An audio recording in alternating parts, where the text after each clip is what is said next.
Bienvenidos and welcome to Inside the UPSL on TVE Max and TVEmax.com. You can also find us on Twitter at UPSL Soccer.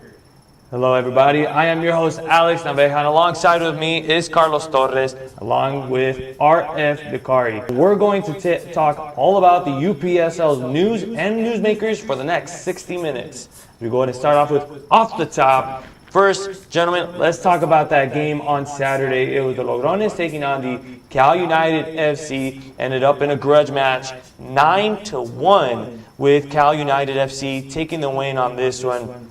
Let's go ahead and start with Art. Art, tell us about this game. This game was it was crazy to see. Just seeing Cal United just go off on Logrones. Tell us about it. Well, I mean, Cal United, awesome team. You know, they got everything set up. They got everything going their way. They got great players. They got guys who are just dangerous all over the place. And for Logrones, well, just like to say, you know, they made a long trip, you know, only to, only be defeated in such a lopsided score. I mean, they did what they could, but I mean, right now, they're a good team, but with Cal United, I mean, they're just unstoppable right now. You know, what a trip to say the Logrones coming from Denver. You know, you enjoy the road trip coming here to California. You enjoy, it's California. But then having to go home, what a long drive, losing 9-1. What were a couple of the keys that Cal United had, and why were they able to win that one against the Logrones, Carlos? Well, they're a well-rounded team. You know, on and off the ball, their intensity, they're really good at keeping the ball and picking and choosing their times of when to press and when not to press. So I feel that their intensity and their decision-making was literally the key for this 9-1 score. What are going to be the keys to the game going into this one, Art? Well, the keys for Cal United, well, they're just going to keep on doing what they normally do. It's hard to really break down what the keys are for them. I think, if you're talking about to their coaching staff, they're going to say, hey, let's just just keep doing what we're doing. For Inocentes, I think the keys are they're going to have to play compact. I mean, nothing but respect for them. They're a great team. They've been doing a lot in Texas. But, of course, I'm picking Cal United as the favorite to win this one. So they're going to have to play. So Inocentes will have to play compact. They're going to have to, they're going to be hoping to burn Cal United on the counters. So there you heard it, guys. It's going to be a great game to watch. That game is on February 9th. It's going to be at 7 o'clock. Don't want to miss out on that one. But the 2019 spring season is just around the corner. A lot of big developments coming in, a lot of news coming in, new teams, new things. What are some new things that we could be expecting? We're going to go ahead and start off with Art. Break the news. Well, when talking about the spring, I think one of the big questions is, you're talking about Bavarian SC. People are wondering, can they repeat? And they're a dominant team. They were winners of the spring 2018 season. They won the National Amateur Cup. And there's a lot of great things about them. They got a great squad. The Andrick brothers, Braden and Logan. I mean, quality players there. I mean, they could do a lot. We could be expecting another exciting spring season going into this one. But as far as new teams developments, what could we be expecting from that, Carlos? Well, new teams. There's interest for the UPSL, which is the fastest growing league, as you've mentioned it before. We get new teams coming in and day out. So the competitiveness of these teams is really going to boost the UPSL to that next level. And with that implementation of the promotion relegation, I could definitely see some good things coming along for the 2019 spring season.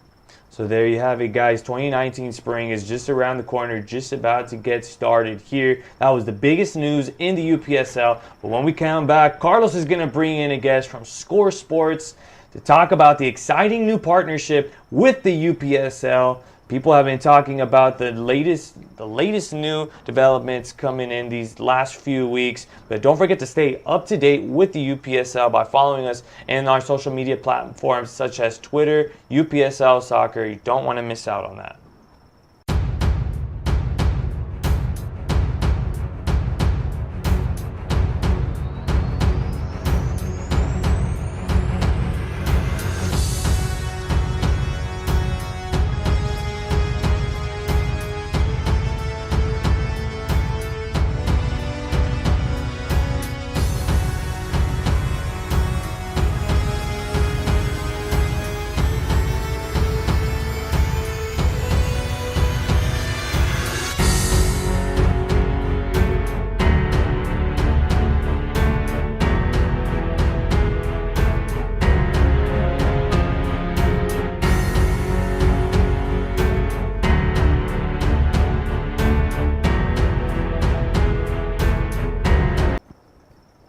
And welcome back inside the UPSL, presented by TVE Max, as we're going to go ahead and introduce to you our man of the hour, Jose Suarez from Score Sports. But before we even talk to the man of the hour, we're going to go ahead and present to you this video.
So Jose Suarez is actually the UPSL's account representative for Score Sports. Jose, pleasure to have you here. Thank you for stopping by.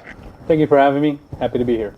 We're both very happy to have you, but Carlos would like to ask you a series of questions about Score Sports.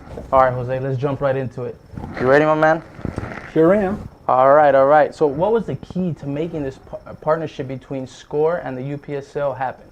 Well, we provide quality and premium uniforms with our state-of-the-art manufacturing facility and our service. We're bar none one of the best ones out there in the market. What do you have to say about those uniforms?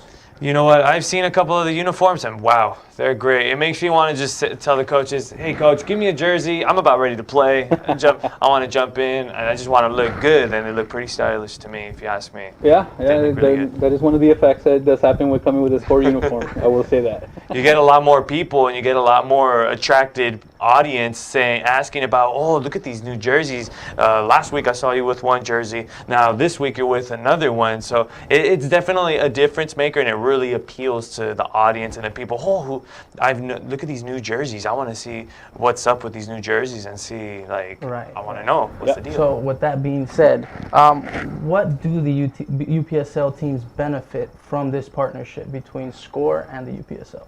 Well, we're pretty much able to provide each and every single team in the UPSL with a sponsorship credit. It's a 2-year agreement with us.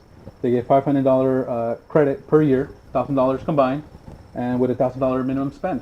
It's pretty easy. We've already had some teams already go with that route, and we anticipate many more. And every team as well, just to intro here, a red box, we're sending out a welcome kit for every UPSL team. It's got our catalogs inside. It's got a timeline of our company. When we started back in 1975. And it also has a custom uniform, just to show you the quality and the construction and the craftsmanship of the uniform that we make.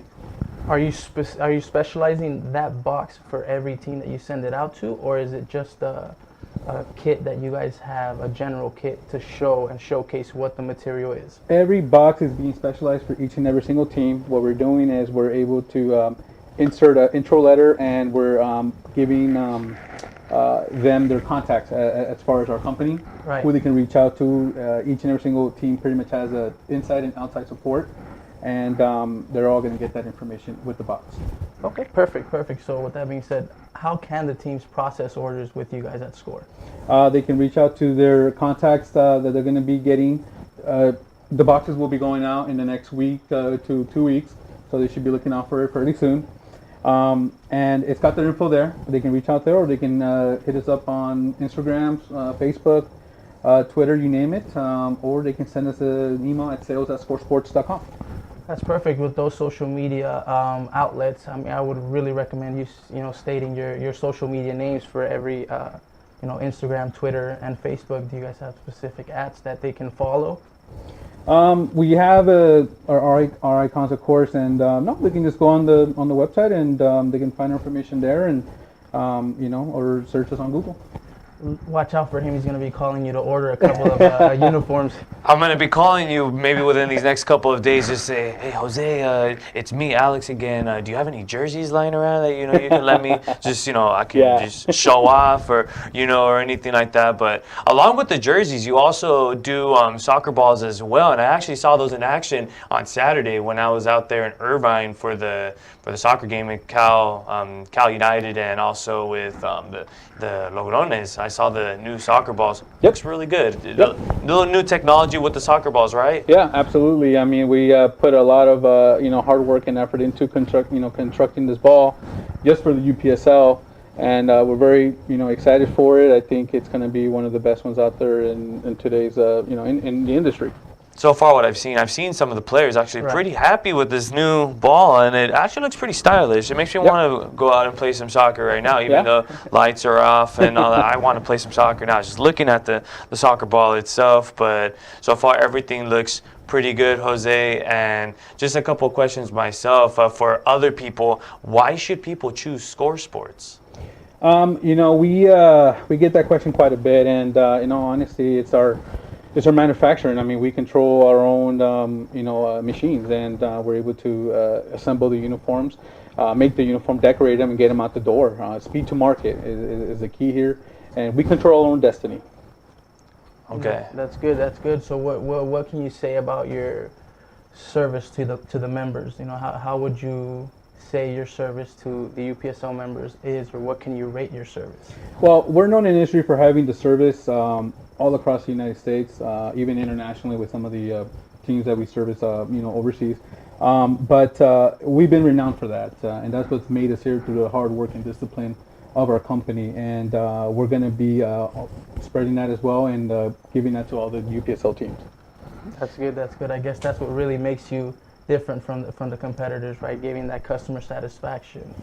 Yep. We're very passionate about soccer. We're owned by two Brazilian sisters, Jo Menzel and Rosa Crusade. And soccer's in our DNA. And whatever we can do to help it, we're here for that. I believe you started off in 1975. Is that correct? Correct. And what made Score Sports start? How did it all start off? You got to take us back to the future style, and tell us what made it all happen. We started off very small. We started here in Wilmington, California, and we started with very few employees. I would say close to 10 or 12, and through hard work and discipline and quality and our follow through to meet timelines and service the customer, that's what's made us successful, from then to now. And we're going to continue down that path for as long as we can. And it's my understanding the deal is it's a 3-year partnership. Is that correct with the UPSL? Yep. Mm-hmm.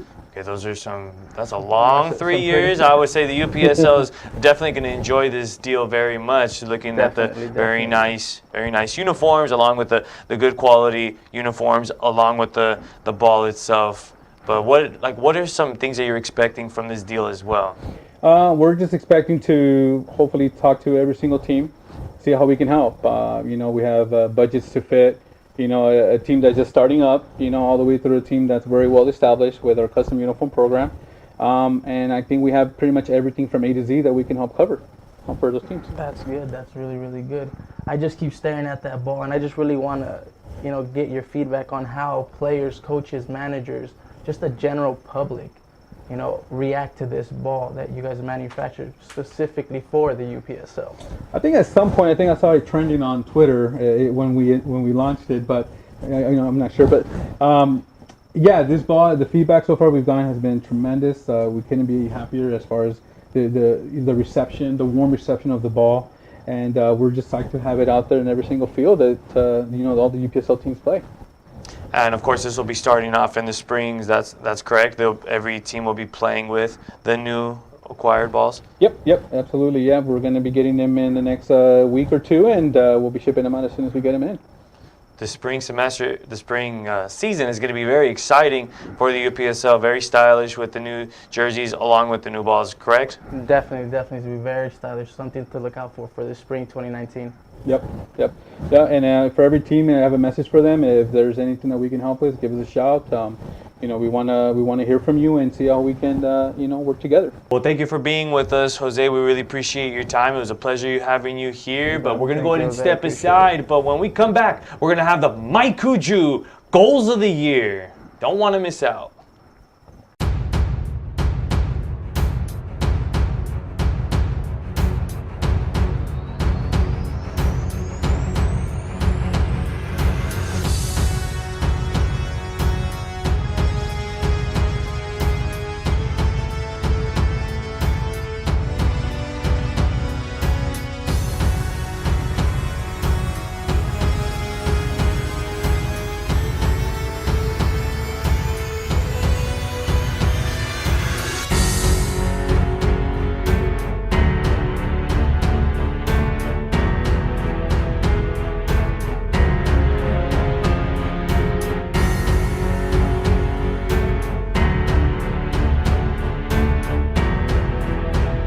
And welcome back inside the UPSL, presented by TV Emax, as we're going to go ahead and show you the Mike Kuju Goals of the Year.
And we just experienced the Goals of the Year semi-finalists. There are 4 selections, 4 very good, talented shots by 4 talented players, but there can only be 2 players that can advance moving on to this one. But we're going to start off with Art. Art, which one of the 2, or the 4, I should say, were your favorites?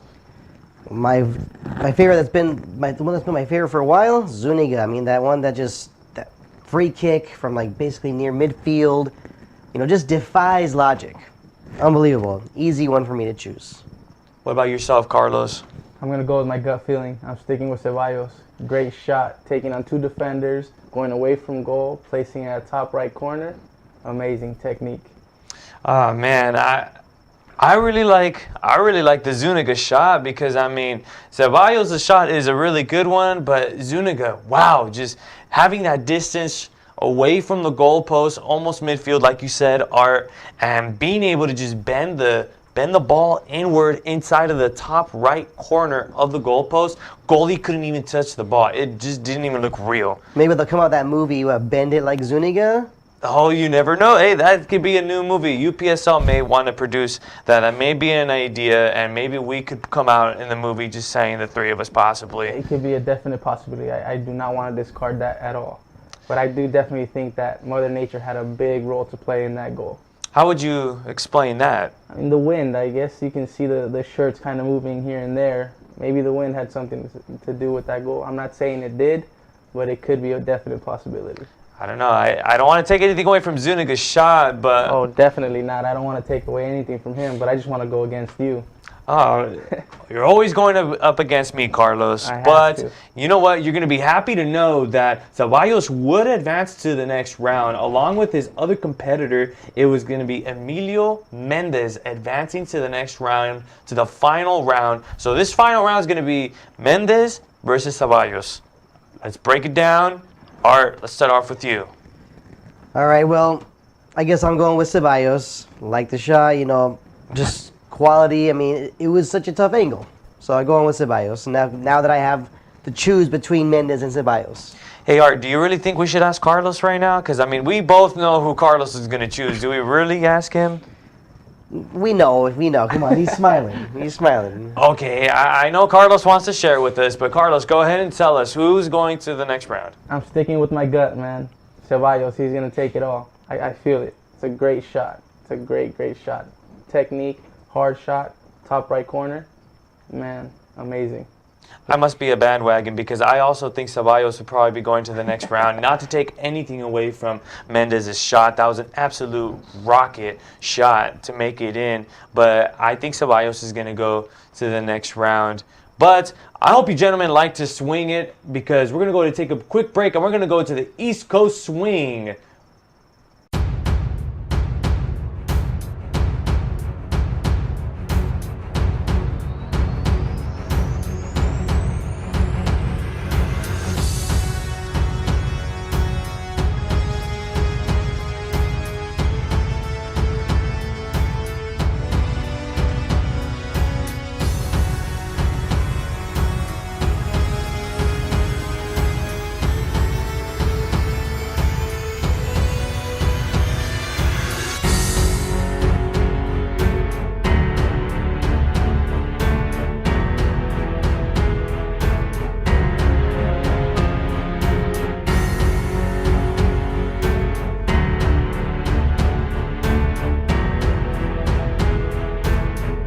Welcome back to Inside the UPSL, presented by TV Emax, as we go ahead and swing it here to the East Coast Swing. But to start off, we're going to go ahead and bring you to the Northeast side as a new rivalry is brewing up in New York City as the Astoria Knights FC joining the Real New York as the Queens. We could be seeing some New York competition there. Can we be expecting a new rivalry here in New York, Art? Definitely. I mean, that's one thing with UPSL. You got teams, in many situations that, where they're not separated by a lot of distance. I mean, sometimes the distance doesn't even make that big of a, difference. But, yeah, definitely an opportunity for it. I mean, Astoria Knights, they got a good setup going on. They have academies, just for their all the way from under 7 to the U17 level. They even have a reserve team and a women's team. You got to like what they're bringing to the table here for UPSL. And Real New York FC, I mean, they've been very well known over in the Northeast, of course, being part of the Long Island Soccer Football League. I just want to really quickly point out, they have the words soccer and football in the same league. So just wanted to, I guess maybe that's becoming a new trend. But, they played that league since 2014, and, they were the league's Division II champion back in 2015. So, yeah, plenty of opportunities for some rivalries in the Northeast. And rivalries are always good for the league. Rivalries always make things more interesting and get everybody to be more involved, and everybody wants to be in high alert when there's rivalries going on. When they see these two teams go neck and neck, they're just like, oh, is there going to be another rivalry going to break out? Is there going to be a fight or something going to break out? Something interesting to see between those two. What about you, Carlos? Your thoughts? Definitely, I feel that rivalries are a key point in the growth of soccer, and I feel with the Astoria Knights and Real New York, it's definitely going to be something to keep an eye out. This New York rivalry is really good when it comes down to that Northeast. These guys are really prideful. So playing in their own city, both of them are going to really take initiative and try to beat each other on and off the field. So it's going to be really interesting to see these two ball clubs go at it as we go ahead and move north to Florida. Tons of new teams are joining and making Florida massive for the spring season coming up. And what can we be expecting that's massive, Art?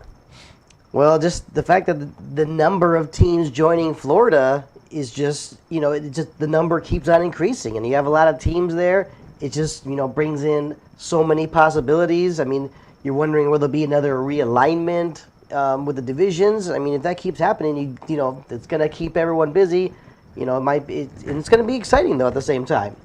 And then also to add on to your note too, it gives a lot more opportunities to many more players that can develop and just help them become better players and help them with their development in their soccer journey. So we're going to go ahead and move to the southeast side of the East as the Germantown City FC, they defeated the Miami Sun FC in an epic thriller. By epic thriller, I need you gentlemen to give me a little more detail. Is it like thriller, like Michael Jackson thriller, or was it like a thriller, like a good game to watch thriller? Definitely a good game to watch. I mean, Germantown. I mean, I love the name of the team, Germantown City FC. They're down 1-0, scored late in the game. Their winning goal came in the 94th minute. Obviously, they did not want to go to the dreaded penalty shootout. I mean, and I remember watching the highlights of it on Mike Cujo. I mean, you could just see like the coaches and everyone just rushing the field. A great scene, and you just have to wonder, what was it that they were saying? They must, if they're called Germantown City FC, they must have been saying a lot of, wunderbar, ja, das ist gut. Definitely. Carlos, let me know what you think. Miami Sun, we got to give them credit for what they did. They kept the 1-0 score for the major part of the game. But Germantown City, man, they kept it, heads up all the way to the end. Like he said, coming in with the 94th minute winner. Definitely something that the fans, the players, the coaching staff are really looking forward to going into this semifinal that they had with Inocentes. So, I mean, they really just took charge at the end of the game and brought what they had to bring. Wow, just an interesting game going into this one and having to win it in that last minute. Wow, just for Germantown to be able to win it in the last minute of the game. Just imagine the emotions feeling that, but also seeing the Miami Suns, that reaction of, wow, we only had one more minute. We could have just, why? We could have at least taken it to penalty kicks. But we're going to move on to Texas as the Inocentes FC have been waiting a long time since mid-December for their opponent. Now they're going to be playing against Cal United FC. We can be expecting a great soccer game out of this, Hart. Yeah, definitely. I mean, Inocentes, they made it to the quarterfinals of the Nationals for spring 2018. I mean, they have a great team, a lot of support from their fans, and I'm expecting them to come out with a good contingent of fans when they play against Cal United. I think the same thing. I'm really thinking that the Inocentes crowd really travels, and they have really good caravans and really travel well with their teams to be able to cheer on their Inocentes teams, and they're rooting for them every step of the way, and they've made it this far to play against a Cal United team. I think Cal United is going to compete as far as their crowd-wise. I think there's going to be more Inocente fans coming out of state and coming in. What do you say, Carlos? Well, definitely. Let's give all the credit to Inocentes. Back-to-back conference champions. They are coming into this final with the same base they had going into last year's Nationals in 2018 spring. So definitely something to look out for. They have maintained a project with their base, and I feel that the new players that they've brought in are definitely to reinforce that project that they really want to maintain. So I hope you guys enjoy swinging with us here in the East Coast Swing. Now we're going to go ahead and head back to home base, where we're going to go ahead and take it to the West Coast. What's up? We're going to go ahead and step aside here in the inside the UPSL.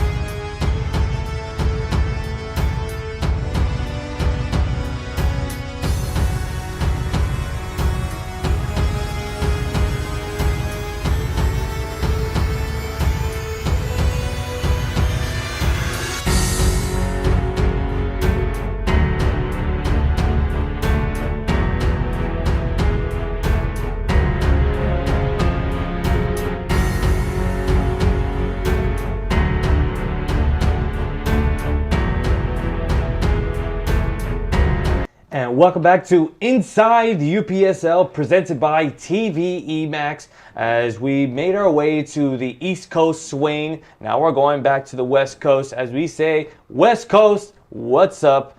Before we start off, we're going to go ahead and talk about Colorado. Is this going to be the end of the road for this conference after the loss from Logrones? There's many teams in Colorado that, would like to be a part of such a great organization as the UPSL is.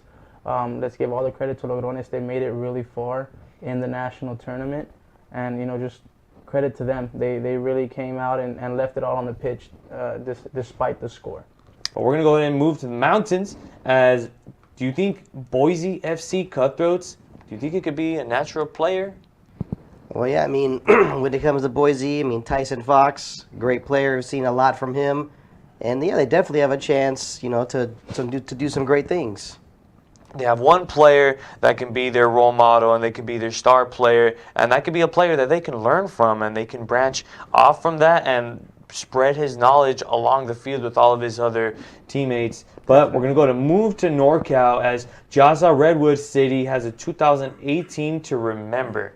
I would also agree with that, especially after that stunner against Cal United, just making it a 1-0 ball game. What a great game that was before Jaza wasn't able to win that one against Cal United, which is what brought Cal United to the game against Logrones. But not to take anything away from Jaza, what did you guys think about their 2018 season?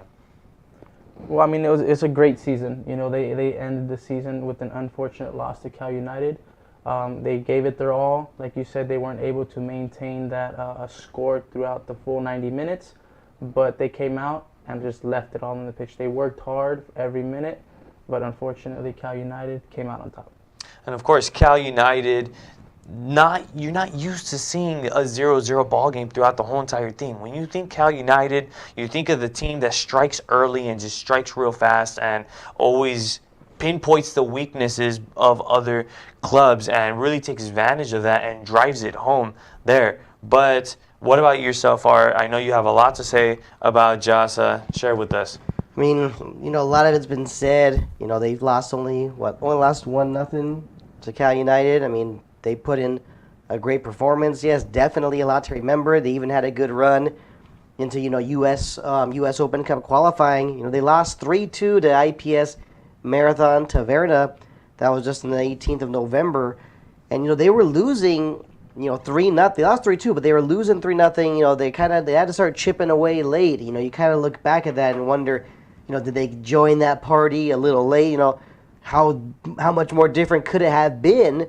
Maybe if they would have found some goals earlier. But, we always know there's the shouldas, wouldas, and couldas and the whole hindsight thing. But either way, they have plenty to be proud of. Unfortunately, those shoulda, coulda, woulda don't count in life in general. But we're going to go ahead and move back here to the headquarters here in SoCal. The game that everybody has been talking about, I would say one of the bigger stories, was the Cal United FC and the Cal FC game that was just absolutely tremendous. The game that Omar was talking about a little while ago, how we had the opportunity to cover that game. But what a game. You think about that, it's legendary. You think about a soccer game being an epic soccer game, rain, stormy, and these two talented ball clubs in SoCal dueling and going back and forth, being neck to neck, and then for Cal FC to win it.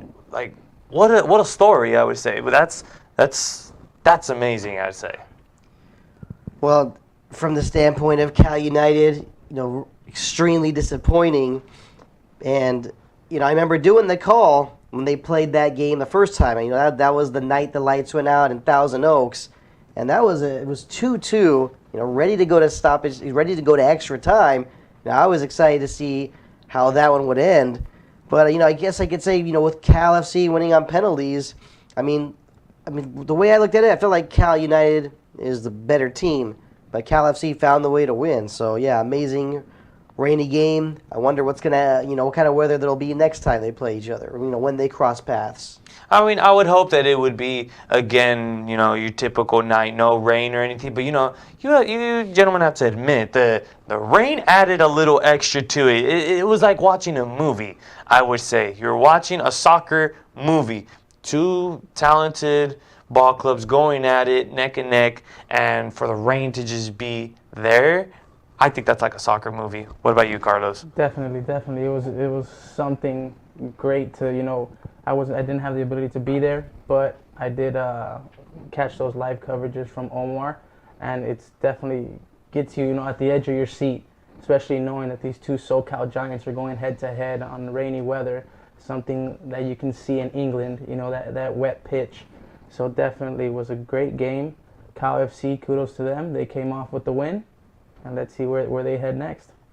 We're gonna be very curious to see where they end up next, as we'll be right back after we've said what's up to the West Coast. But when we come back, we're gonna go ahead and say what's up to Omar Avalos when we come back after this.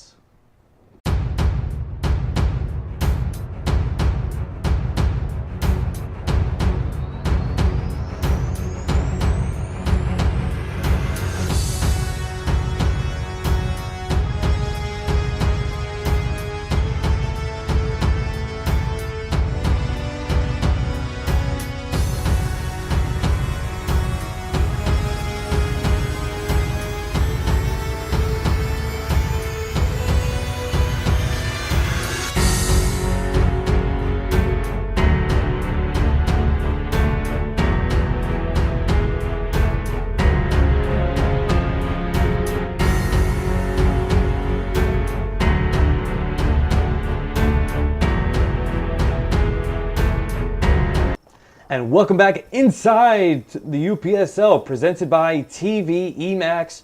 And we're going to go ahead and bring you our new guest. It is Omar Avalos, who is actually reporting on the Cal FC against the Cal United game.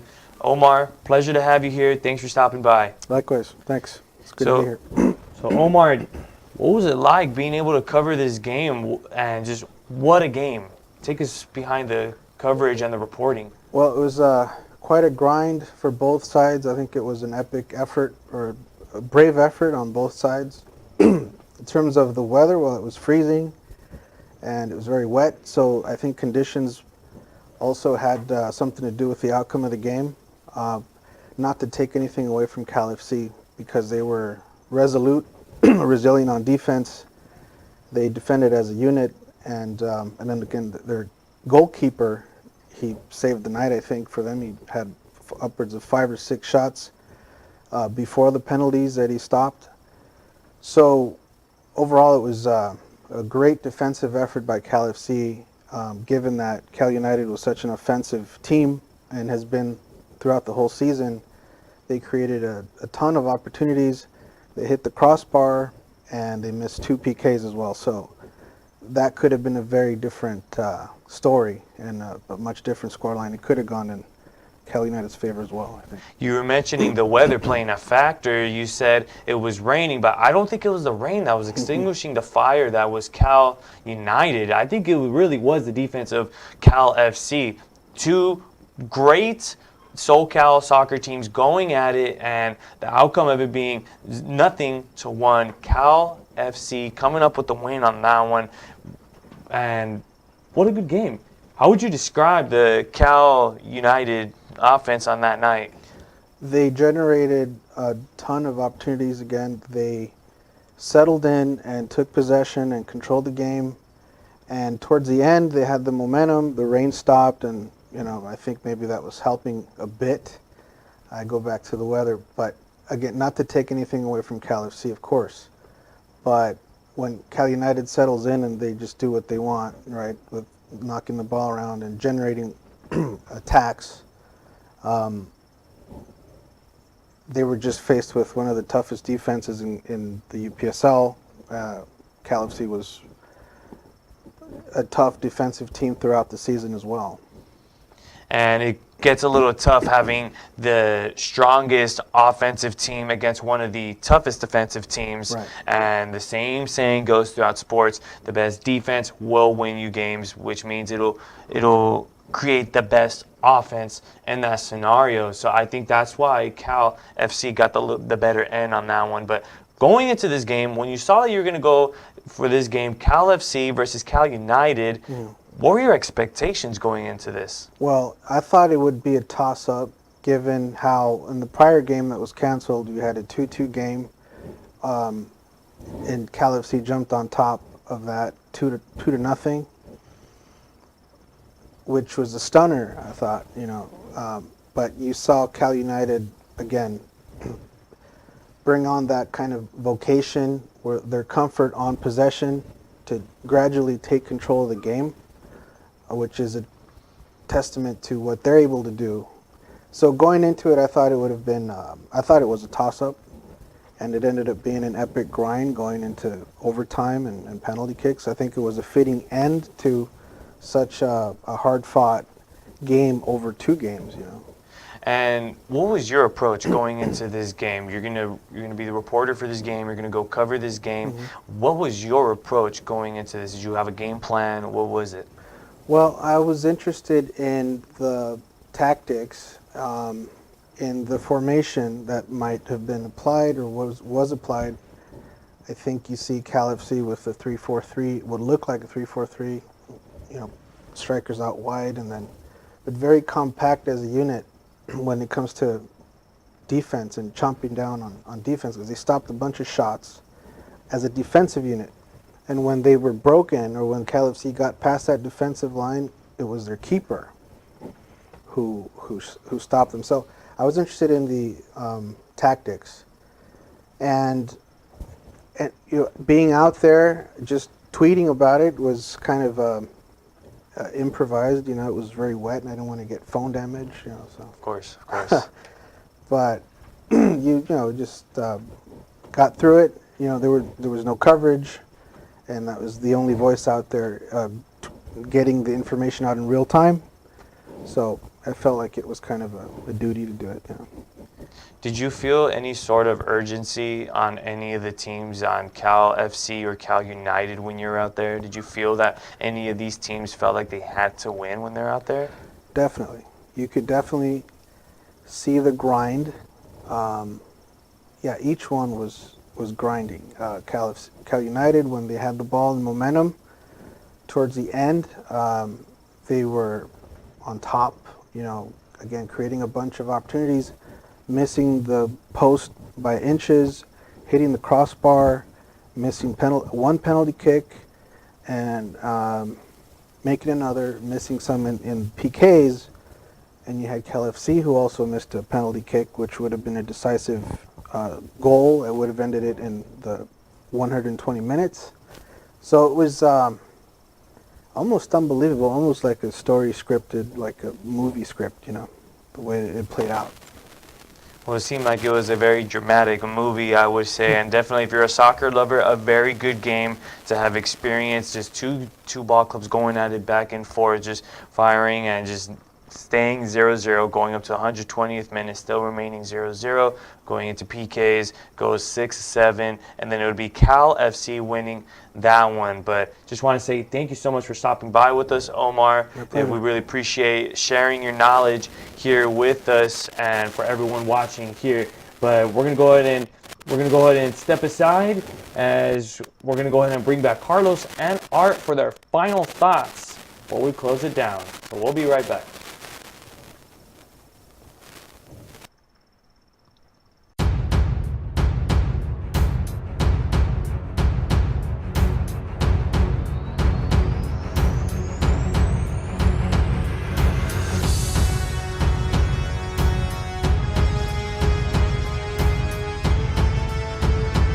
And welcome back to Inside the UPSL, presented by TV Max. Don't forget to follow us on any of our social media platforms. That is UPSL Soccer on Twitter, Facebook, or Instagram. As we have introduced to you our final thoughts of the segment, we're going to talk about the upcoming game, the Inocentes versus Cal United FC. Quick thoughts, Art. I think it's going to be an exciting one. I think it'll be entertaining, and I'm looking forward to seeing that. I think there'll be a good turnout as well. Carlos, you had a lot of thoughts on this one coming in. Definitely, definitely. I mean, it's going to be a grudge match. It's going to be one for the fans. You know, it's going to be exciting, back and forth. It's going to be a high-intensity, high-paced game. So it's definitely something to keep an eye out. I definitely think this is going to be a game that the crowd is going to get their money's worth, and this will be a very exciting game to take in. Don't sleep on any of these ball clubs, especially if you're Cal United. Don't want to sleep on the Inocentes, and if you're the Inocentes, you don't want to sleep on Cal United. But of course, you don't want to underestimate any of the teams there. Both teams have very, very good capabilities of that one. But that's going to do it for us here in Inside the UPSL. We will see you guys next Thursday. I'm Alex Naveja. With me was Carlos and Art. Have a good night, folks.